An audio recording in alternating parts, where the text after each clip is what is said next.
Ini Ustadz Lukman, beliau adalah sejarahnya sangat panjang sebetulnya, tapi beliau sampai sekarang setiap bulan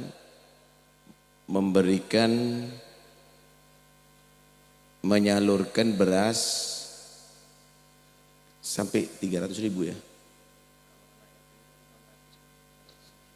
Anak yatim 600.000 anak yatim disantuni. Berapa ton berasnya Ustaz? 850 ton setiap bulan. Nah, karena itu mudah-mudahan bisa memberikan semangat kepada kita untuk bisa mendukung beliau menyalurkan beras tadi itu hampir ke seluruh Indonesia. Mudah-mudahan Allah berikan panjang umur, sehat dan afiat. Kita dengarkan nasihat beliau. Bismillah. Barakallahu fikum.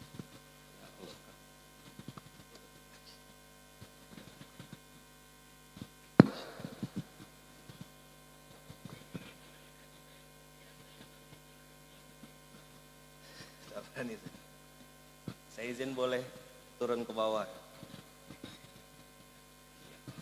Oh, baik. Di depan aja, Bib. Masya Allah. Astagfirullahaladzim. A'udzubillahi minasyaitonirrajim. Bismillahirrahmanirrahim.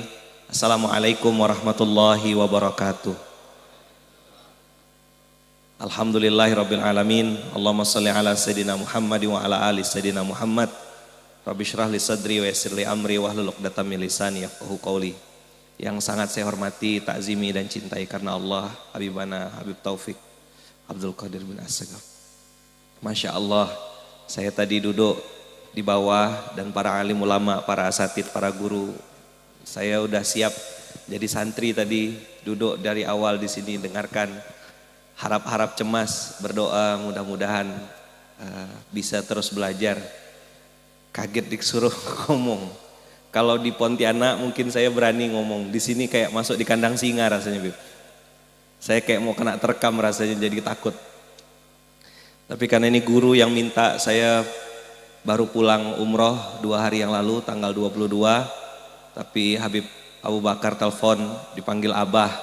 Saya santri sampai mati, saya bilang sami'na wa ata'na. Saya baru pulang 2 hari di rumah Pontianak, dipanggil ke Pasuruan, saya tidak punya jawaban lain kecuali sami'na wa ata'na. Saya datang ke sini, hadir melihat tadi kegiatan, Masya Allah. Tidak ada yang hebat sebenarnya. Yang saya lakukan itu sudah antum-antum lakukan lebih hebat. Tadi dari awal saya mendengar, menonton, menangkap pesan.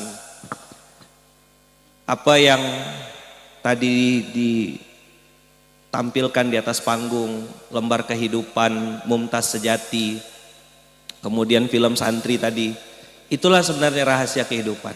Jadi saya hanya memberikan testimoni. Saya pernah di Gontor 10 tahun, lalu kuliah di Kuala Lumpur Malaysia 5 tahun, ambil S2 di sana. 2012 pulang. 2012 itu karena dulu di Pontianak biasa juara, begitu ke Gontor nggak ada apa-apanya. Mama saya bilang begini, jangan jadi jago kampung. Di Pontianak abang juara, tapi di Indonesia belum tentu. Kalimat itu tahun 99. Dengan izin Allah selesai di Gontor S1, lanjut S2 di Malaysia. Nah, mudah-mudahan adik-adik, karena ini haflah akhir sana, tidak mengulang kebodohan saya. Penyakitnya anak pondok, saya bukan anak pondok di sini. Itu ada penyakit bib araftu dzalik. Ta'alam tuh khalas. Sehingga banyak insan ma'had atau anak pondok, oknum sekali lagi, yang lebih kharij daripada insan kharij. Seperti Reza dan kawan-kawannya tadi. Karena di pondok sudah terlalu sering pegang kitab, di luar pengen pegang yang lain.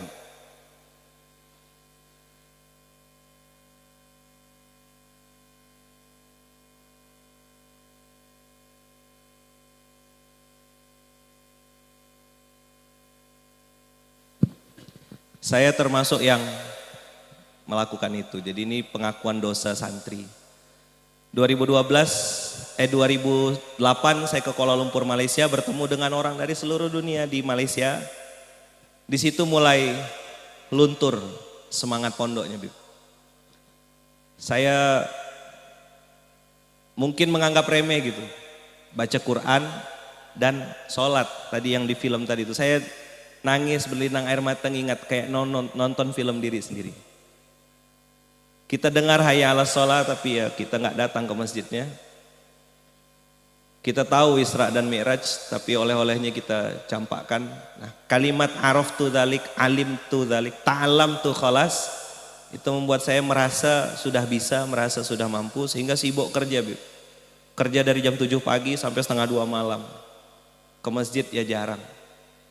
Sampai akhirnya di puncak masalah, Allah kasih masalah, saya mau minum air putih aja nggak punya duit di Malaysia.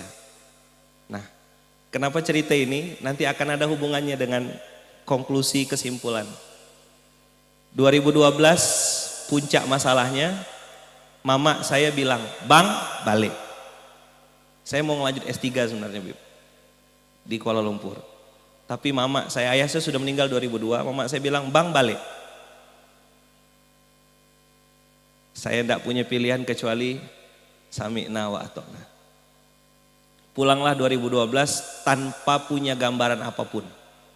Di garasi mobil saya jualan di rumah itu ya buka klinik, terapi, ngerawat orang sehat, besarkan hati. Yang saya mampu, yang saya bisa. Mulai memperbaiki diri dari masjid.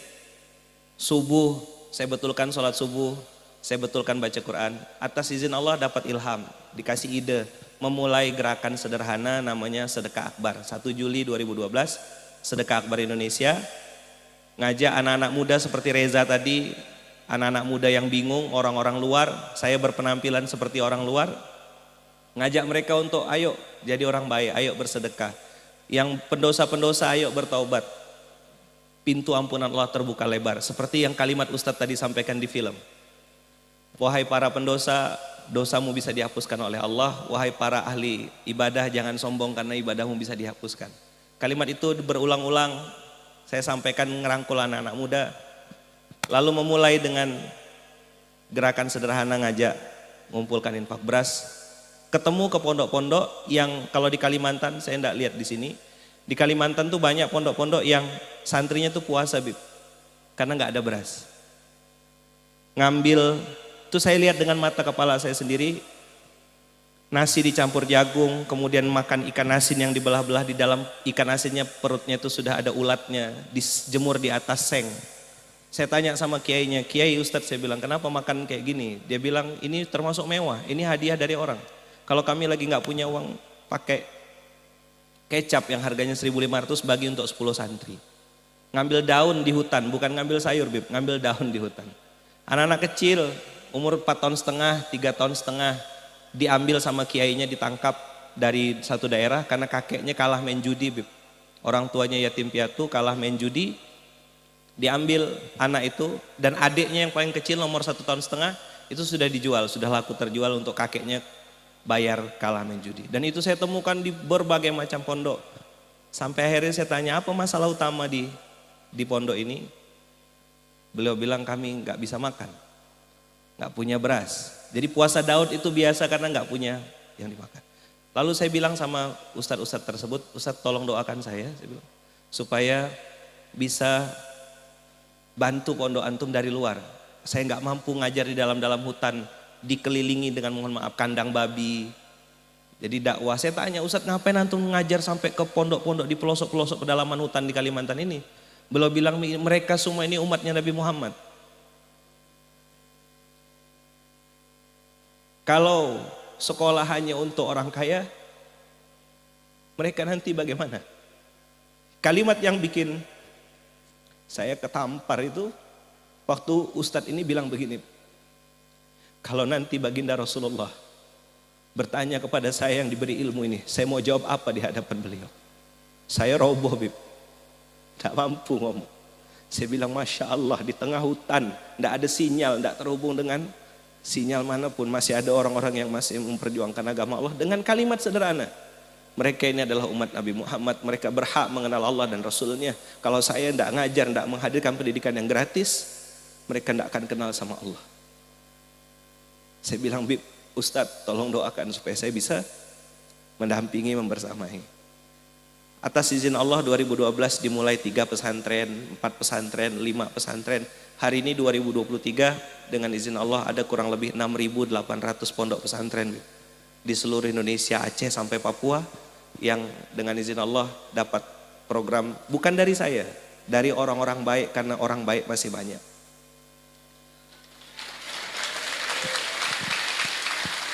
Ada sekian ribu masjid-masjid yang juga sekarang sedang bertransformasi, berubah, tidak lagi menumpuk-numpuk saldo, menjadi masjid yang ramah anak, ramah musafir dan lain-lain. Lalu ada sekian ribu anak-anak muda yang hari ini juga ikut membersamai seperti Reza tadi. Dan ada satu lagi, Bib, mungkin kita selama ini taunya mustahik dalam segi harta. Tapi yang hari ini sedang banyak para ustadz, para guru, para santri, yang banyak juga hari ini adalah mustahik dakwah. OKB, orang kaya bingung. Punya duit banyak, tapi nggak tahu bedakan mana zakat, mana infak. Saya masuk ke Kodam, ke tentara, bikin program TNI masuk surga. Saya ketemu sama jenderal, sudah 3, 4 bintangnya, tanya mau masuk neraka atau masuk surga, dia bilang masuk surga. Saya ketemu sama para teman-teman di kepolisian, bikin program SBI, Santri Bayangkara Indonesia. Bikin lagi Adiaksa, Kejaksaan, Santri Bandar, dan seterusnya. Jadi sampaikan, saya tidak hebat, tidak juga pintar, di pondok juga tidak mumtaz, tapi saya sangat menggarisbawahi tadi mumtaz sejati yang disampaikan ini. Saya mau sampaikan kepada adik-adik santri, kalau ada salah satu merek mobil yang paling mahal di dunia ini, namanya Rolls Royce 2R. Ada yang sampai harganya 25 miliar, bahkan ada yang 100 miliar. Nah, 2R inilah adik-adik para santri yang akan jadi bekal kalau pengen punya hidup yang eksponensial. Apa R yang pertama? Ridho Allah sudah pasti. R yang pertama adalah ridho orang tua. Tadi saya sempat dengar sekilas kalimat Habib Taufik, nonton film tadi Lembar Kehidupan.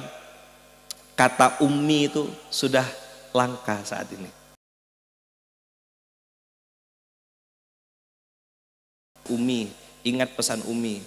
Abang, kakak, ayah, bunda, adik-adik semuanya, para santri, saya belum pernah ketemu sama orang yang hidupnya hebat di atas rata-rata, yang durhaka sama orang tua, belum pernah ketemu.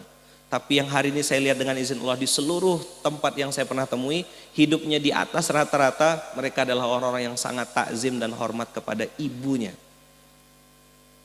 Ridho ibu, ridho orang tua. Tadi sudah difilmkan berkali-kali. Dari sekian banyak itu sampai khutbah bahasa Inggris, khutbah bahasa Indonesia, di film selalu masuk pesan ridho ibu. Saya yakin yang bikin acara ini nggak mungkin tidak pakai konsep.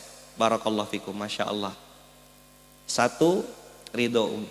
Yang kedua, adik-adik para santri, sampai kapanpun kita semua adalah santri. Maka yang harus didapat setelah ridho orang tua adalah ridho guru. Saya melihat dan bertemu dengan banyak orang yang hari ini hidupnya di atas rata-rata, sukses tetap tawadu, hebat bisnisnya tetap bayar zakat, low profile, rendah hati, dunia mobil cuma di garasi, sendalnya cuma di kaki, kaya raya, zakatnya sampai miliaran.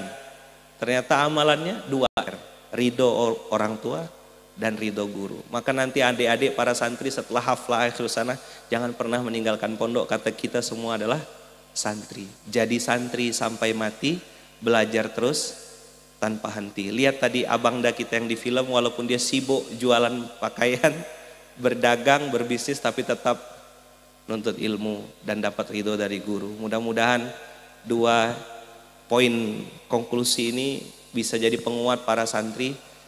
Kita nggak hebat, Allah yang hebat. Kita nggak punya apa-apa, Allah yang punya segalanya. Dan Allah maha kuasa atas segala sesuatu. perubahan, kebaikan, kemaslahatan yang sangat luas itu terlalu mudah bagi Allah untuk mewujudkannya. Salah satu pintu gerbangnya untuk mewujudkannya adalah ridho orang tua dan ridho guru.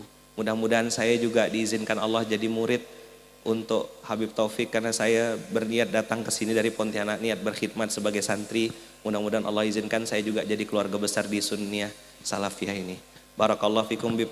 Saya itu yang bisa saya sampaikan, tidak tahu mau ngomong apa, takut salah, takut su'ul adab, dan mudah-mudahan kita bersaudara sampai surga dan nanti bisa satu surga dengan baginda Rasulullah sallallahu alaihi wasallam. Ini yang bisa saya sampaikan. Terima kasih banyak. Mohon maaf atas kata-kata yang kurang berkenan. Hadanallahu wa iyyakum ajmain. Assalamualaikum warahmatullahi wabarakatuh.